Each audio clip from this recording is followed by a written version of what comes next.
যে হয়তো কখনো আপনি শয়তানের কাছে হেরে গেলেন, হ্যাঁ, কখনো আপনি শয়তানের ওয়াসওয়াসায়, নফসের প্ররোচনার সাথে আপনি আর পেরে উঠলেন না, হ্যাঁ, আপনার দ্বারা আবার গুনাহ হয়ে গেল। এরকম হবে, এরকম হতে পারে, কিন্তু আশা হারানো যাবে না। ঠিক আছে না? যে আল্লাহর রহমত থেকে নিরাশ হওয়া, এটা আমাদের আলেমরা বলেন এটা কুফর। আল্লাহর রহমত থেকে নিরাশ হওয়া কুফর। সুতরাং আমরা কখনোই আল্লাহর রহমত থেকে নিরাশ, আমরা রাসূল সাল্লাল্লাহু আলাইহি ওয়াসাল্লামের সেই হাদিসে বিশ্বাস করি, বান্দা যদি এক আকাশ পরিমাণ গুনাহ নিয়ে আমার সামনে আসে, আল্লাহ রাব্বুল আলামিন তার চাইতেও বেশি রহমত নিয়ে বান্দার সাথে সাক্ষাৎ করবেন। সুবহানাল্লাহ। সুতরাং আমরা গুনাহ করতে করতে কখনোই আল্লাহর রহমতকে ক্রস করে যেতে পারবো না।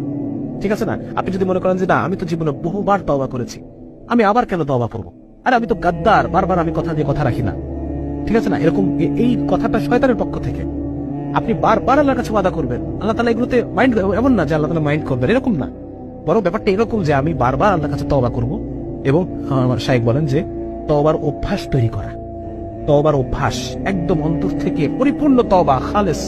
এমন না যে আমি তওবা করলাম কিন্তু মনের মধ্যে আছে যে আমি আবার গুনাহ করব, না, বরং প্রতিবার এক কঠিন তওবা আমার অন্তর মধ্যে থেকে আসবে, তাহলে পরে আল্লাহ রাব্বুল আলামিন আমাকে প্রতিবারই মাফ করবেন।